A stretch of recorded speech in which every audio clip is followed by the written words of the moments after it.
오늘 함께 보실 하나님의 말씀은 에베소서 5장 17절에서 21절 말씀입니다. 에베소서 5장 17절에서 21절까지의 말씀입니다. 저와 여러분이 한 절씩 교도하겠습니다. 제가 먼저 읽겠습니다. 그러므로 어리석은 자가 되지 말고 오직 주의 뜻이 무엇인가 이해하라.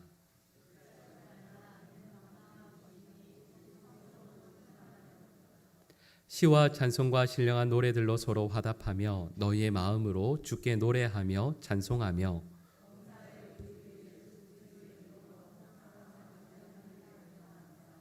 함께 읽겠습니다. 그리스도를 경외함으로 피차 복종하라. 아멘. 우리 옆에 계신 분들과 환하게 웃으면서 인사할까요? 성령 충만한 시간 되십시다. 한번 인사해 볼까요? 네, 여러분 오늘 또 그렇고요. 지난 한 주를 살아오시면서 또 피곤하고 지친 또 그런 괴로운 일들도 많으셨겠지만 여러분 이 시간 말씀을 대하며 또 기도하는 가운데 성령 충만한 은혜의 시간 되시기를 간절히 축복합니다. 제가 만나 많은 분들이 이런 말씀을 하세요. 목사님, 제가 하나님의 뜻을 알면 순종하겠습니다. 그러니까 하나님의 뜻을 좀 알려주세요. 이렇게 말씀하거든요.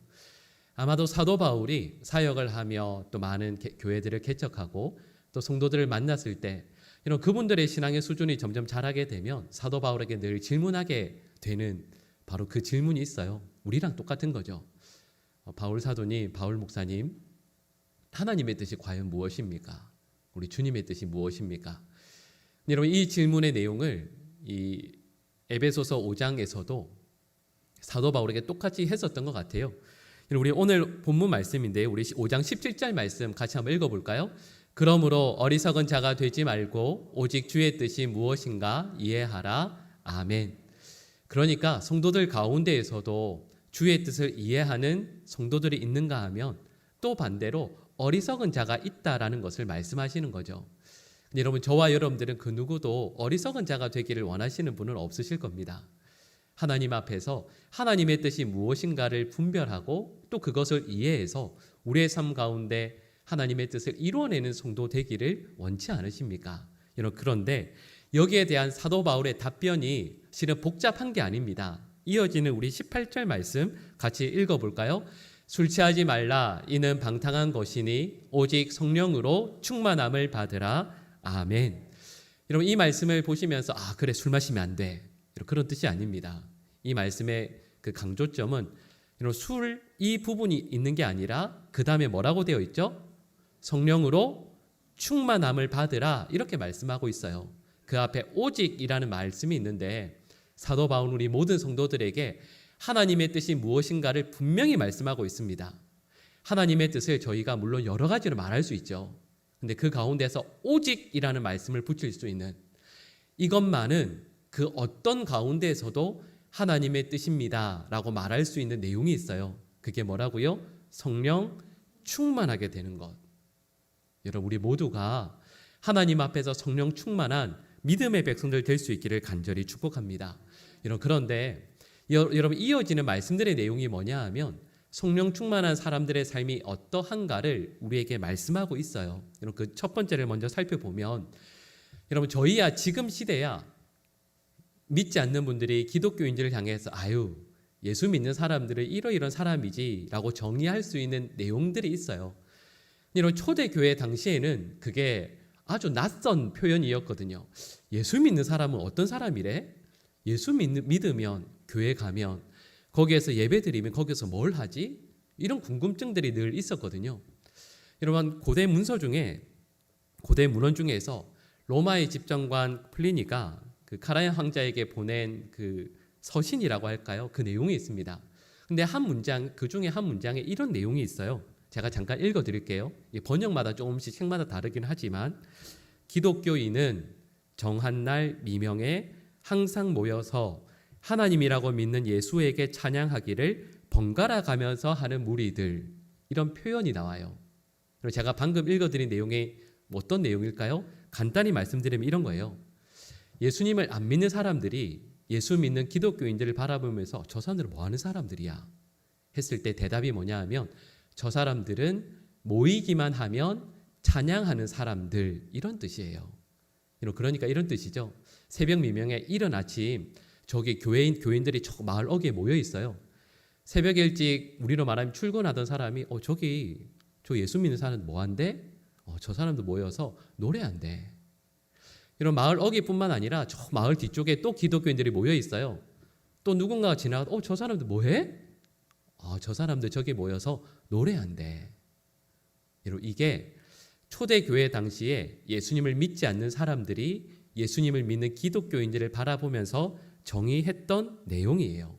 그러니까 모든 기독교인들이 성령 충만을 받고 하나님의 은혜에 감동하면 그들의 삶 가운데 꼭 나타나는 현상이 있어요. 그게 뭐냐 하면 늘 뭐 하는 거라고요? 찬양하는 거라고요. 여러분 전에 제가 잠깐 이런 말씀드린 적이 있습니다. 여러분 두 청춘 남녀가 사랑에 빠진 걸 알 수 있는 방법이 뭔지 아시죠? 유행가 가사가 내 마음이면 사랑에 빠졌다라는 걸 알 수 있대요. 제가 그 학교 다닐 때 나이 차이가 조금 있는 우리 신학교 선배님 한 분이 계세요. 근데 그분은 모든 면이 정말 뛰어난데 외모도 정말 특출나고 또 아주 똑똑하고 학구적인 분입니다. 아주 이성적인 분이에요. 그래서 이제 그분과 여러 가지 이야기들, 말씀들을 나누면서 제가 참 많이 배웠거든요. 그러니까 이분은 감정적인 부분에 대해서 아주 뭐라고 할까요? 이게 인정하지 않는 분이에요. 늘 도서관에서 공부하고 책 읽고 이런 분이거든요. 근데 그분이 어느 날 저에게 이런 말씀을 해주신 적이 있어요. 야, 내가 어렸을 때 정말 유치한 사랑의 노래 들은 게 있는데 아마 여기 우리 장로님들, 권사님들은 좀 아시지 않으실까 싶어요. 이게 제가 불러드려야 되는데 이게 또 그러면 또 안 되겠죠. 가사를 잠깐 읽어드리면 이게 멜로디가 점점 나오는데 사랑해 당신을 정말로 사랑해 이렇게 하면 잘 모르시겠죠. 제가 하고 싶은데 그러면 안 될 것 같아서. 근데 여러분 이 노래가 정말 유치하대요. 저는 그런 생각을 해본 적이 없는데 이 노래가 정말 유치한 이유가 뭐냐면 후렴 부분에 이렇게 나와요. 하면 안 되죠. 그냥 후렴 부분이 자꾸 이게 나온대요. 그래서 그분이 저에게 말씀하시면 이렇게 말씀하셔요. 야, 광용아, 이 노래 진짜 유치하지 않냐? 이게 사랑의 노래냐? 정말 유치하지 않냐? 근데 그분이 저에게 이 말씀을 해주신 이유가 있어요. 본인께서 신학 공부를 쭉 하면서 이 노래가 정말 유치한 사랑의 노래라고 생각했는데 사랑하는 누군가가 생긴 거예요. 그래서 저에게 이렇게 말씀해 주셨어요. 야, 근데 내가 사랑해서 만나고 있는 그 사람 1주년 때 내가 길가에서 그 사람에게 사랑의 당신을 예예예 이걸 불러주고 있더라. 어떤 의미인지 아시겠죠? 여러분 실은 우리가 누군가를 사랑하게 돼요. 근데 여러분 그 사랑이 언제까지 갈지 모르잖아요. 언제 헤어질지 몰라요. 그 유통기한이 정해져 있어요. 언제 헤어질지 몰라서 그것 때문에 서로 원망하기도 하고 다투기도 하는 인간의 사랑에도 노래가 있고 시가 있어요. 네, 여러분 우리를 위해서 이 땅에 오시고 십자가에 죽으신 예수 그리스도를 향해서 우리의 사랑을 고백하는데 여러분 그 사랑 고백에 어찌 우리의 마음을 다 담은 찬양이 그런 감사가 없을 수 있겠어요. 우리 모든 성도들이 나를 사랑하신 예수 그리스도를 나의 마음속에서 믿고 고백하게 될 때 어느 누구도요 그냥 무미건조하게 아유 예수님 사랑해요 이럴 수 없죠. 예수님을 생각하면 우리의 마음에 우리의 입술에 저절로 찬양이 가득 담겨지게 되는 거죠. 여러분 그래서요 우리 찬송가에 곡이 몇 곡이 있는 줄 아세요? 645곡이 있습니다. 기독교 역사가 몇 년이죠? 2000년이 넘었잖아요. 여러분 2000년 기독교 역사를 645곡 이렇게 나누면 찬송가 한 곡을 몇 년마다 만들어야 될까요? 3년마다요. 여러분 찬송가 1장부터 한번 쭉 보세요. 3년마다 한 곡씩 만들어진 게 아니에요. 아주 특별한 은혜의 시기가 있어요. 기독교 2000년 역사 동안 하나님께서 특별히 은혜를 부어주실 때가 있거든요. 그때 찬송가가 가득 흘러 넘쳐요. 여러분 예를 들면 요한 웨슬리가 찬송가를 6000곡을 만듭니다. 우리가 잘 알고 있는 페니 그루스비 여사 아시죠? 그분도 찬송가 6,000곡의 가사를 써요. 더 이상을 써요. 3년마다 한 번씩 좋은 찬양이 나오는 게 아니라 하나님께서 은혜를 부어주시고, 이걸 제가 처음에 말씀드린 표현을 하면 성령 충만한 시간, 성도들의 심령에 하나님의 은혜가 가득 부어지는 그때 교회 안에 성도들의 심령에 하나님을 향해 올려드리는 찬송이 가득 차게 된다고요. 여러분, 그래서 아주 특별한 어떤 시기에 찬송가가 몇천 곡이 계속 나오게 돼요. 하나님께서 은혜를 부어주시면, 그래서 말씀처럼 성령 충만하게 되면 우리의 심령을 향한 하나님의 그 사랑에 너무 감사하고 감격해서 찬송이 저절로 흘러나오게 되는 거죠.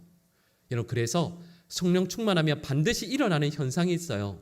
여러분, 오늘 본문 19절 말씀인데요. 우리 19절 말씀 같이 읽어볼까요?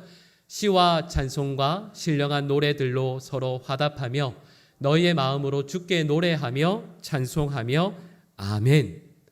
여러분, 시가, 찬송이, 신령한 노래들이 정확히 어떤 것인지 저희가 엄밀하게 구별할 것은 아니지만 하나님께서 우리에게 은혜를 부어주시면, 그래서 우리의 심령이 성령으로 충만하게 되면 우리에게서 반드시 일어나는 현상이 있어요. 하나님을 향한 찬송으로 우리의 마음이 가득 차고 흘러넘치게 됩니다. 여러분, 이게 우리의 심령에 그 찬송이 가득 흘러넘치잖아요. 근데 이 말씀해 보시면 이렇게 말씀하고 있어요. 그 찬송으로 서로 화답하라는 말씀을 하고 있거든요. 어떤 의미일까요? 여러분, 여기 이렇게 우리 성도분들 함께 있잖아요. 하나님께서 예를 들면 저에게 은혜를 부어주세요. 저의 심령에서 하나님을 향한 찬송이 나오겠죠. 여러분, 그 찬양을 저의 심령의 입술에 흘러나오는데 옆에 있는 모든 분들이 저 목사가 이상해졌나? 갑자기 왜 찬송을 한대? 이게 아니에요. 제가 찬송을 하면 옆에 있는 우리 모든 분들도 그 찬송에 함께 화답하는 거예요. 그게 성령 충만한 성도라는 것이고 교회라는 거죠. 여러분, 저는 이 말씀을 함께 나누면서 저는 저희 교회가 성령 충만한 교회 될 수 있기를 간절히 원합니다. 여러분, 그런데 그러려면 그걸 알 수 있는 방법이 있어요. 우리 모든 성도들의 심령에 하나님의 사랑이, 우리 하나님의 성령이 가득 부어져서 찬송이 가득 흘러넘쳐야 돼요. 여러분, 이게 예를 들면 앞에서 우리 찬양팀이 찬양을 하고 또 앞에 서서 우리 찬양대가 찬양을 하잖아요. 그때 오늘 박자가 조금 안 맞네. 음이 반박 쳐지는데 이게 아니에요. 그 찬양의 마음을 다 담아서 함께 찬양하는 거예요. 함께 감사하는 거죠. 여러분, 저는 우리 보강종의 모든 성도들이 정말 성령 충만하기를 간절히 원합니다. 모든 성도들의 입술의 심령에 하나님을 향한 감사의 찬송이 가득 흘러넘치는, 누군가를 만나서 입을 열어서 어떤 말을 할 때 누군가를 향한 험담, 원망이 아니고요. 하나님을 향한 찬송이, 그 찬송의 고백이 가득한 우리 모든 주의 백성들 될 수 있기를 간절히 축복합니다. 이런 두 번째 내용이 있어요. 우리 오늘 본문 20절 말씀인데요. 같이 읽어볼까요? 범사에 우리 주 예수 그리스도의 이름으로 항상 아버지 하나님께 감사하며 아멘. 자, 이 말씀 다시 한번 잘 보세요. 우리 모두는 감사하잖아요. 근데 여기에서 중요한 두 단어가 있어요. 그게 뭘까요? 범사. 또 하나는, 네, 맞아요, 항상. 이런 좋은 일들 생길 때 모두가 다 감사하죠. 그죠? 너무 좋습니다. 근데 문제는 좋은 일 생길 때 감사하는 건 세상 모두가 해요. 안 믿는 사람들도 할 수 있죠. 아이가 좋은 대학 합격하게 된 것, 직장에서 예를 들면 승진하게 되는 것, 건강이 회복되는 것, 하는 일이 잘 되는 것, 그럴 때 저절로 감사가 흘러나오게 되죠. 누구나 할 수 있죠. 그런데 성령 충만하면 좋은 일이 생길 때, 쉽게 말하면 때때로 감사하는 게 아니에요. 성령 충만하면 어떻게 해요? 범사에 항상 감사하게 된다 말씀하는 거죠. 그러니까 실은 이 말씀이 저와 여러분들의 신앙에 정말 중요한, 우리의 신앙의 현주소를 점검할 수 있는 정말 중요한 기준이 돼요. 지금 하나님께 감사하고 있는가? 아무리 어렵고 힘든 일이 생겨도 하나님 앞에 늘 모든 일에 감사할 수 있는가? 자, 이런 걸 한번 생각해 볼까요? 예를 들면 여러분 만약에 전쟁이 나면, 자, 제가 질문해 볼게요. 여러분 전쟁이 났어요. 전쟁을 하다가 상대방, 우리의 적군이죠. 적군에 있는 군사를 사로잡았어요. 그럼 우리에게 잡힌 포로잖아요. 그죠? 자, 이 포로가 나쁠까요? 아니면 우리 군, 우리의 동료였는데 우리 군의 정보를 팔고 우리 군의 정보를 적에게 판 우리 동료, 뭐라고 그러죠? 배신자라고 하잖아요. 여러분, 우리에게 지금 잡힌 이 적군이 나쁠까요? 아니면 우리의 정보를 적에게 판 배신자가 나쁠까요? 네. 바로 이렇게 하실 줄은 몰랐어요. 고민은 하실 줄 알았거든요. 저는 솔직히 쓰면서. 맞아요, 실은. 적군보다 우리와 같은 편인데 우리의 정보를 적에게 판 배신자가 훨씬 나빠요. 왜 그럴까요? 적은 원래 적이잖아요. 근데 여러분, 이게 왜 어느 쪽에 더 나쁜가를 알 수 있는 그 기준이 있어요. 제네바 협정이라는 게 있거든요. 뭐냐 하면 적군을 포로로 잡았어요. 그러면 그 적군 그 포로를 함부로 못 죽여요. 그 사람에게 인간적인 대우를 해야 돼요. 그죠? 식량도 줘야 되고 쉴 수 있는, 잘 수 있는 공간을 만들어줘요. 근데 여러분, 전쟁 중에 우리 군의 정보를 상대 군에게 팔잖아요. 그 사람을 잡으면 어떻게 하죠? 즉결 처형할 수 있어요. 바로 사용할 수 있어요. 왜 그럴까요? 말씀드린 그대로예요. 적군은 원래 적이었잖아요. 우리 편이 아니었어요. 그러니까 살려줄 수 있어요, 오히려. 그런데 우리 편이었다가 우리 편이 아니게 된 사람, 배신자는 더 나쁜 사람이에요. 자, 이거 한번 적용해 볼까요? 여러분, 우리 모두는 다 하나님을 믿는 사람들이잖아요. 제가 처음에 잠깐 말씀드릴 때 하나님을 안 믿는 사람은 범사에 감사할 수 없습니다. 좋은 일 생기면 감사할 수 있겠죠. 나쁜 일이 생기면 혹시나 있는 그 신을 원망해요. 근데 그럴 수 있어요. 왜요? 그 사람은 우리와 같은 편이 아니에요. 하나님의 사람이 아닌 거죠. 그러니까 하나님을 원망할 수 있어요. 여러분, 그런데 여기는 우리 모두는 하나님 편에 있는 사람이잖아요. 하나님 편에 있는 사람이 하나님께 늘 감사하지 못하고 하나님을 원망하면 제가 말씀드린 것처럼 배신자와 같은 거예요. 적군인 불신자가 나빠요? 하나님 편에 서 있다가 하나님을 원망하는 사람이 더 나빠요? 이건 대답 안 하시네요. 네, 그거예요. 그러니까 저와 여러분들은 하나님을 믿는 백성으로, 하나님을 믿는 사람으로 범사에 항상 감사해야 되는 거죠. 여러분, 그래서 만약에 우리가 일상의 삶 가운데에서 감사하지 못한다면, 범사에 감사하지 못한다면 실은 우리의 신앙 가운데 문제가 있는 거죠. 여러분, 그래서 우리가 참 은혜 받는 찬송이 있어요. 추수감사절에 많이 부르는 찬송인데 그 가사들 중에 띄엄띄엄 보면 이런 거죠. 날 구원하신 주 감사, 다음에 뭐죠? 모든 것 주심 감사. 모든 것에 우리가 원치 않는 것도 있어요. 근데 그래도 감사해요. 향기로운 봄철, 지금 봄철이잖아요. 감사하죠. 그런데 외로운 가을날도 감사. 아픔과 기쁨도 감사. 우리 모두는 범사에 감사하도록, 항상 감사하도록 부르심을 받았습니다. 여러분, 그래서 우리 모두는 매 순간순간 그리고 모든 일에 대해서 하나님께 감사하며 살도록 부르심을 받았어요. 여러분, 말세에 이 땅 가운데 일어나는 현상들을 사도 바울이 로마서에서 말씀해요. 여러분, 그 가운데 우리 로마서 1장 21절 말씀 같이 한번 읽어볼까요? 우리 1장 21절 말씀을 제가 안 드린 것 같은데 1장 21절 말씀을 제가 읽어드릴게요. 하나님을 알되 하나님을 영화롭게도 아니하며 감사하지도 아니하고 오히려 그 생각이 허망하여지며 미련한 마음이 어두워졌나니 아멘. 자, 여러분 여기 말씀에서 하는 걸 간단히 말씀드리면 이거예요. 말세가 되면 세상의 사람들이 뭐 하지 않게 되냐면 감사하지 않게 된다. 근데 중요한 게 있어요. 감사하지 않잖아요. 이것만으로 끝나지 않습니다. 감사하지 않으면 감사하지 않는 성도들의 삶에 자연스럽게 일어나는 일들이 있어요. 그게 로마서 1장 28절과 29절 말씀에 나오는데요. 우리 한번 읽어볼까요? 또한 그들이 마음에 하나님 두기를 싫어하며 하나님께서 그들을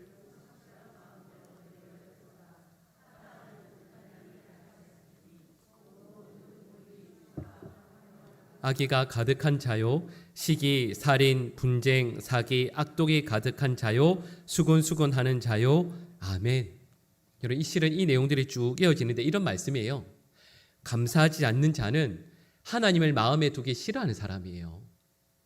하나님을 마음에 두기 싫어하면 여기 나오는 모든 것들이 악한 것들이 나타나는 악한 자가 될 수밖에 없다.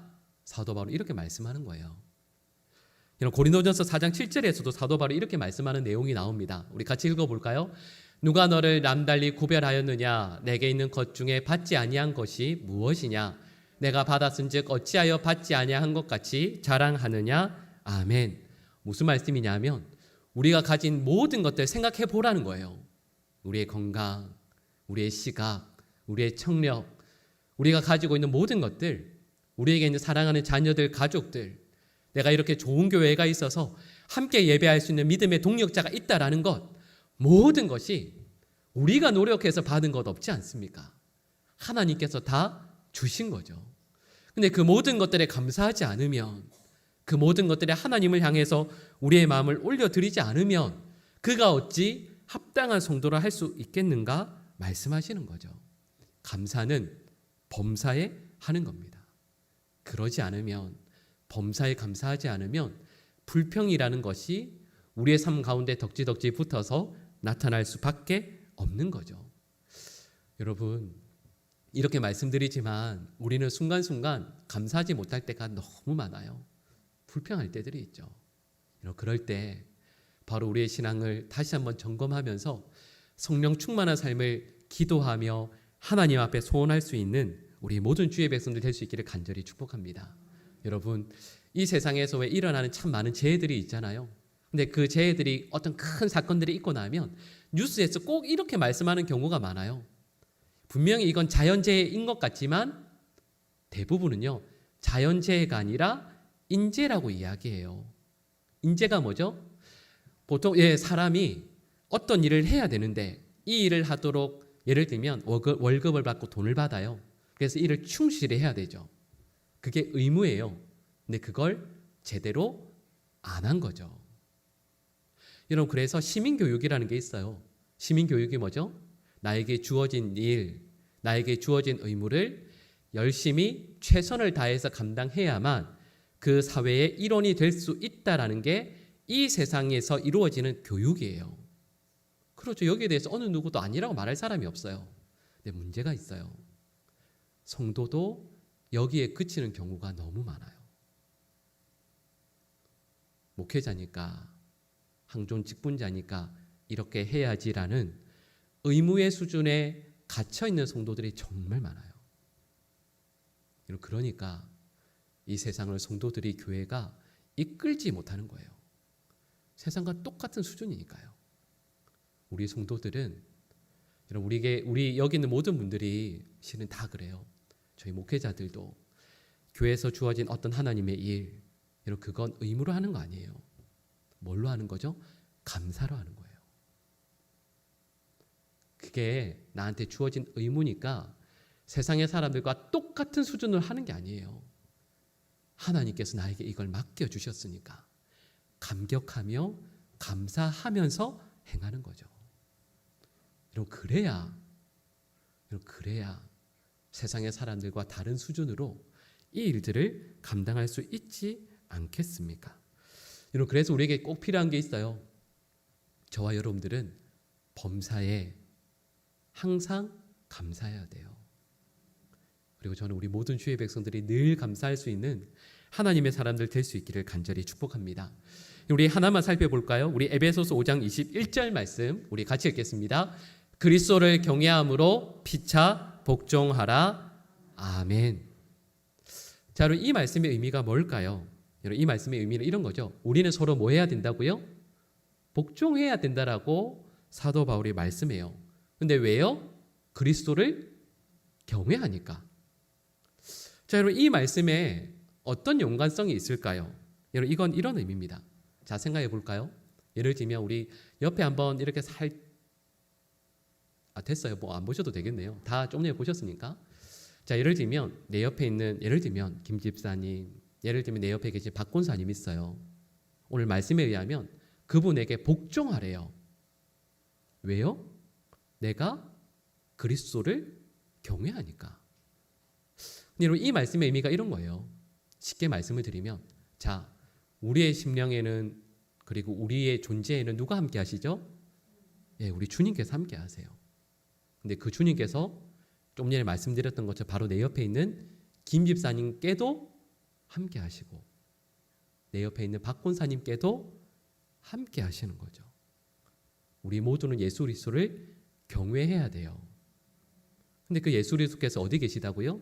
내 옆에 계신 김 집사님, 내 옆에 계신 박 권사님께 계신 거예요. 그러니까 우리는 서로 피차 복종하는 거예요. 쉽게 말씀드리면 이거예요. 여러분 마트 가면 1+1 있잖아요. 그거예요. 분명히 우리 눈에는 박 집사님만 보이고 김 권사님만 보여요. 근데 거기에 누가 계시다고요? 예수님께서 계시다고요. 항상 언제든.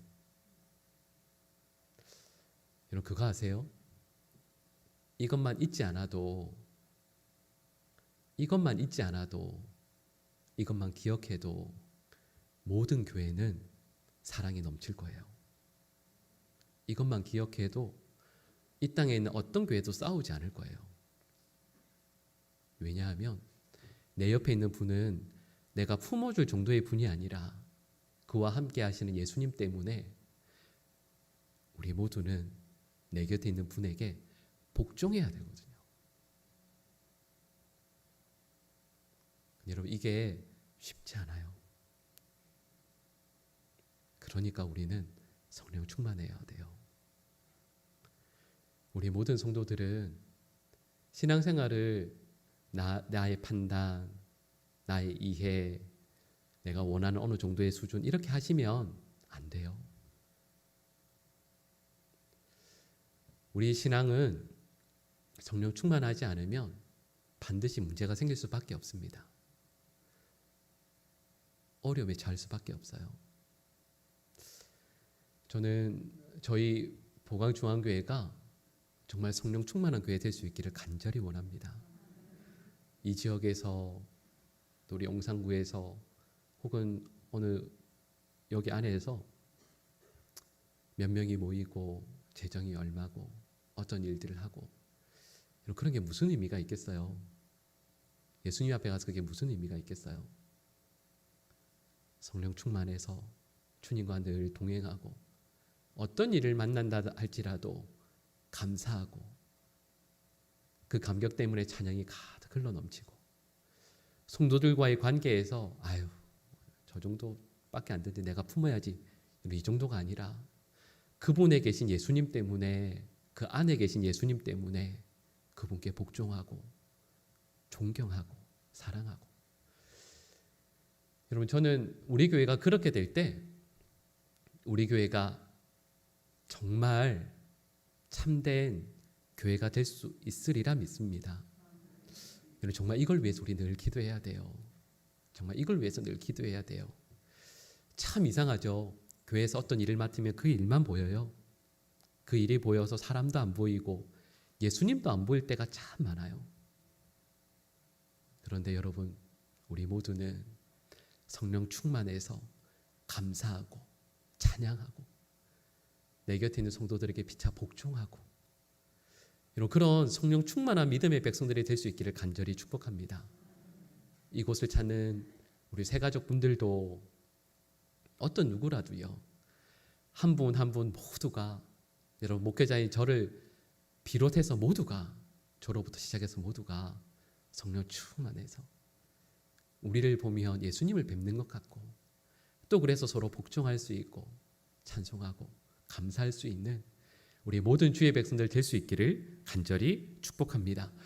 우리 함께